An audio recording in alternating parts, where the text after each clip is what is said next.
তার মহামায়ার ভিতর আমাদের রেখেছেন। কখনো তিনি হুঁশ করেন, কখনো তিনি অজ্ঞান করেন।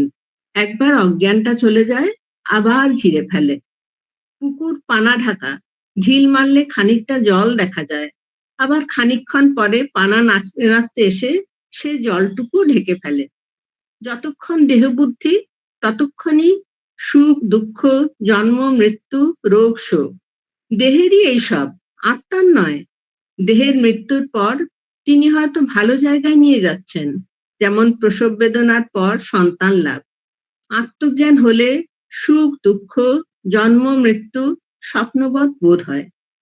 আমরা কি বুঝবো? এক সের ঘটিতে কি 10 সের দুধ ধরে?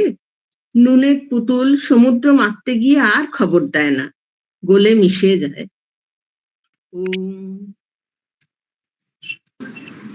করবো। আয় রে ভাই মিলে সবাই রাম কৃষ্ণ বলে ডাকি।